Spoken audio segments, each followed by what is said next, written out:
We have Andy and Craig from Game Glass. Welcome to both incredible gentlemen, guys. Thank you guys so much for being our presenting sponsor. And make sure you guys are not muted. All good. Hey, Grecian. Thanks for having us. Hey, thank you guys for coming along. We do appreciate the support and everything you guys do for the Star Citizen community. So, and so my first thing that I'm pretty sure everybody wants to know, like, what made you guys get into this community? Like, what stand out for you guys? That's a great question. I would say that, it's just a community like no other. Everyone's really close. Everyone's really helpful. There's really hardly any toxicity at all. And being a part of it's just absolutely incredible. We wouldn't exist if it wasn't for the community. The community is the reason Game Glass exists in the first place. So we have no one to thank but the community for our product and for everything that we've accomplished so far. Awesome. What about for you, Andy? Same question your way. What about this community, that made you guys, jump in and build something that, was pretty much for like games like Star Citizen, Yeah, it's such a weird thing. We all played the game when we were, before Game Glass. We all loved the game. We were all so into the game, so immersed by it. It's such a unique game. It's such a crazy sandbox that they're making, and we got so wrapped up in it. And the ability and the privilege we have to make this, a business that we're building around a game that we love, around a community that is so unique. It's a really special thing. It's pretty amazing. Yeah, like for myself, like I'm still blown away. Like we're doing events. The game is not even done yet, but we're doing events of this caliber right now. Even though we have to be spread out for different servers, right? It's just incredible that we can do this and bring, like, right now we're over 4 servers, a little bit over 200 people. We got staff, like not even in the servers helping us just coordinate, and it's just incredible. So, but like, tell us a little bit about for the people that may not know, what Game Glass is out there in the Star Citizen, community. We'll start with Craig. What is Game Glass, and what can it do for you in Star Citizen that just makes you guys special, because you guys are? Yeah, sure. Actually, it was originally created because I could not remember all of the keybinds. I had limited amount of time to play the game, and I just couldn't remember the keybinds. They've added dozens more since my initial concepts for Game Glass, but I think for beginner players, the main helpful benefit is it's going to be a visual layout of keybinds for you. So you don't need to go and remember, I think they have over 250 keybinds or something like that now. Wow. Yeah. It simplifies everything. For veteran commanders, it's helpful for things like managing all of your different ship controls, like your ESP, your G safes, or your shields, or your thrusters, or all kinds of different things.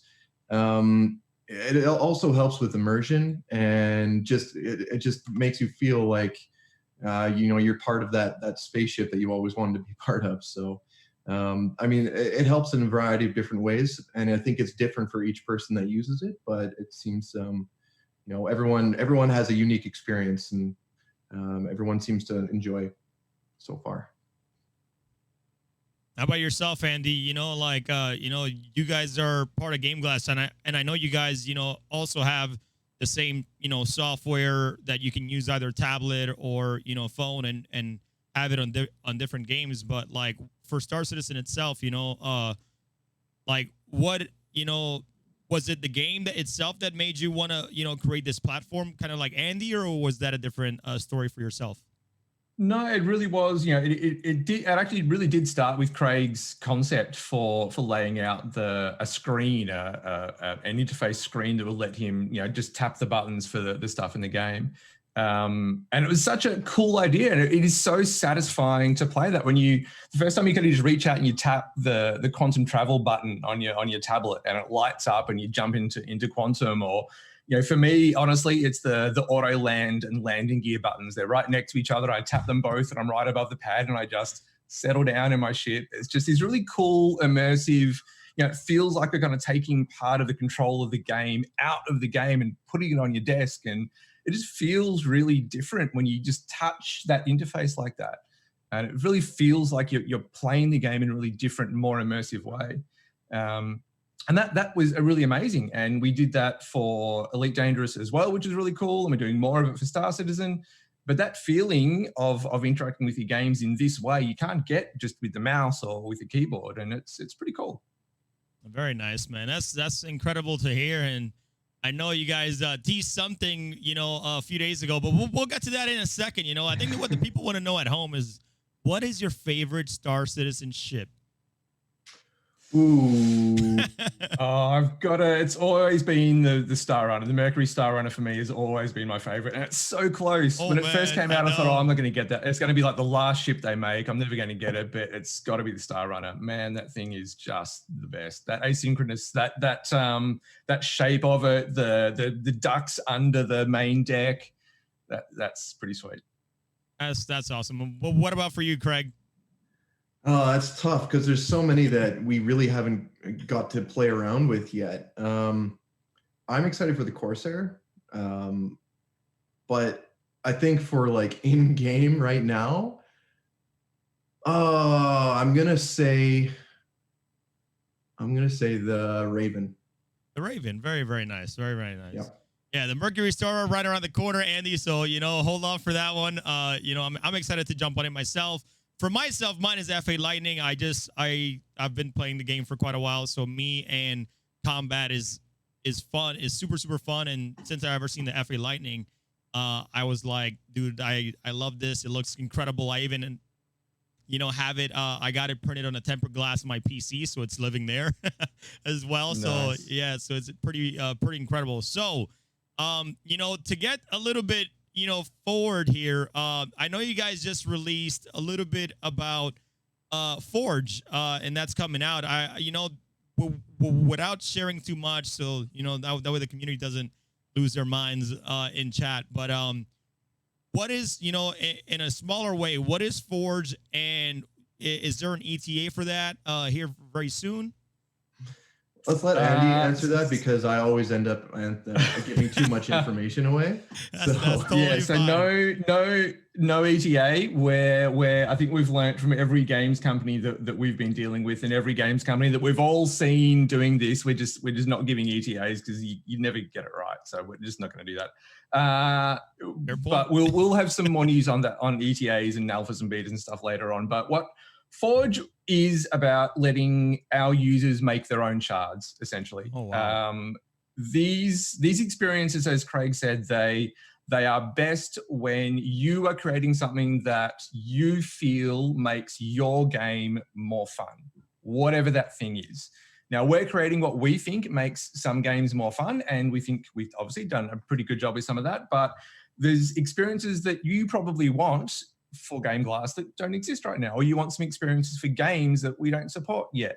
So instead of waiting for us to do them, we're going to give you a tool that lets you create your own things, your own shards for whatever game you play, for whatever it is that you want to do for those games. And they'll integrate straight into the Game Glass platform on all your devices alongside our shards. And you can build whatever suits you. And we'll give you a whole bunch of really awesome buttons that you can use, and sliders and text fields and all this cool stuff you can use to make those shards. And you can style it and lay it out exactly the way you want it, assign all the keybinds to it with our new keybind command manager, and build your own shards and make them for whatever it is you want them to do. That actually sounds absolutely incredible. Like you guys kind of like taking it to the next level, right? Like you guys started with maybe just a couple Space Sims games, but now you're actually expanding more and touching all these other games. So if you guys like Game Glass for Star Citizen, I'm pretty sure you're going to use it for every other game. And it's just going to become, like that, like a broom at home, something that you're going to use in your gaming life every single day, which is awesome. So, congratulations to you guys on moving towards that next step. As as Game Glass. So that's pretty awesome. So obviously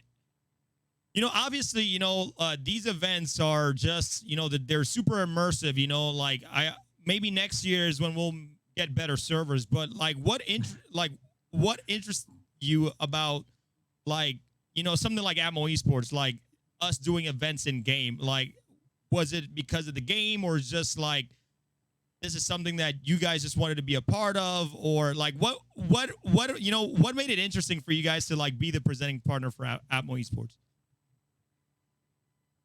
Craig, you want to take this one?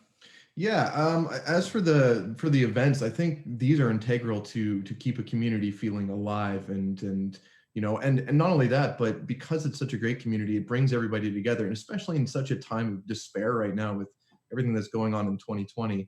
It's really nice to have events like this that brings everyone together, and everyone gets some good feels out of it, even though they're blowing each other up, but you know what I mean.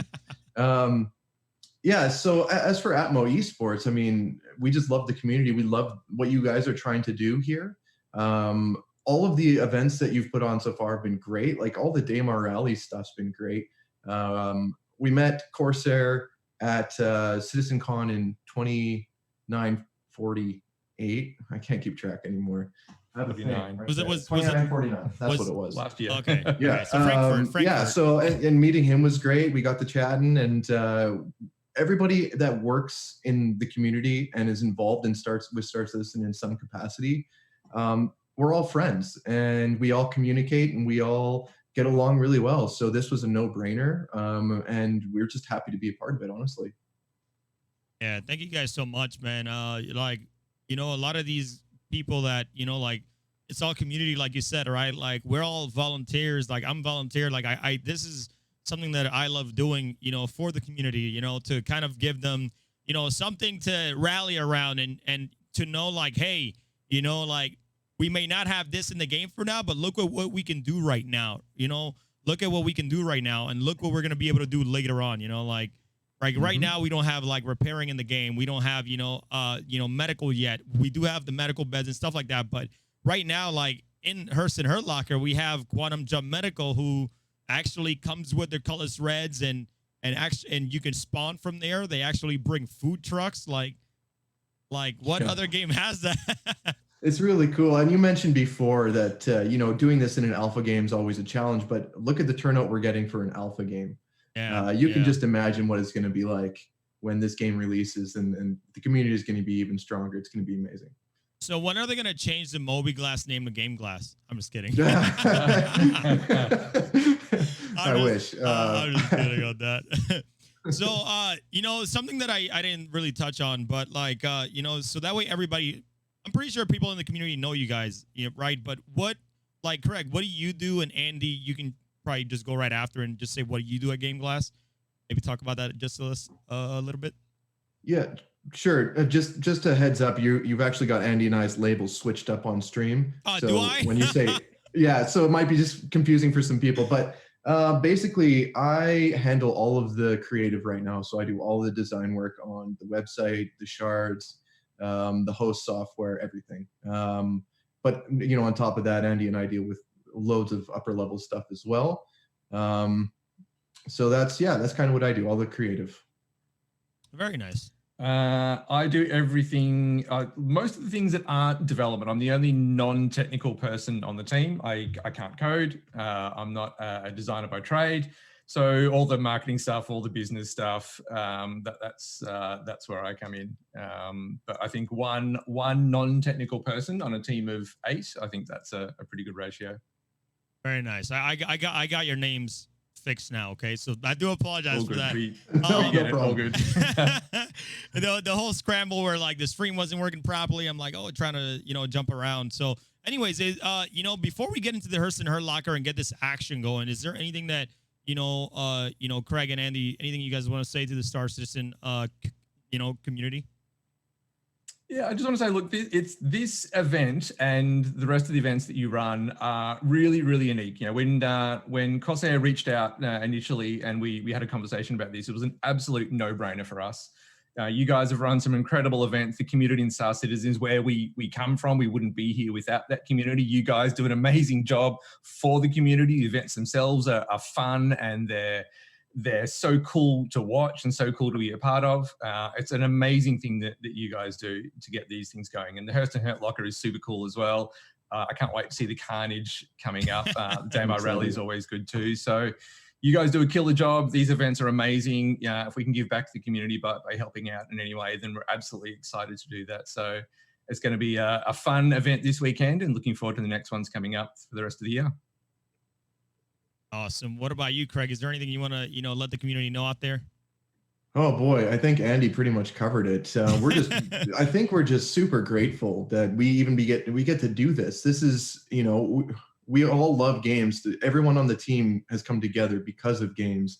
The fact that we're able to do something like this is just, I have no words for it. So I just want to thank everybody, you guys, all the community, everybody watching, everybody supporting, everybody. So just thanks from the bottom of our hearts. We couldn't do this without you. I want to see how many people someone's packing into an Ursa with a whole bunch of people in the back of it with an Animus missile launcher ready to rock. I want to see that back door of the Ursa open and a dozen people pile out in the crater. Well, we're not doing quads. It is 2v2, so hopefully we'll see that much people in one of these events. Once we can get the servers up to maybe 1,000 people, and we can get more people in there. But right now, a lot of people wanted to actually do duos and singles in the Hurston Hurt Locker, but unfortunately, because of the server capacities, we have to either choose one or the other. But gentlemen from Game Glass, we really appreciate Andy and Craig. Thank you so much for joining us and opening up our show with us here today. I hope you guys, enjoy it. I hope you guys enjoy it, and I'm telling you, whoever wins is gonna be happy with the, with the trophies and the prizes. And I know you guys got some prizes for us too that we will be revealing later on as well. So thank you guys again so much for joining us and helping to make this event happen for us, guys. Thank you. Awesome. Take it easy, man. All right. Thank you, guys. Cheers.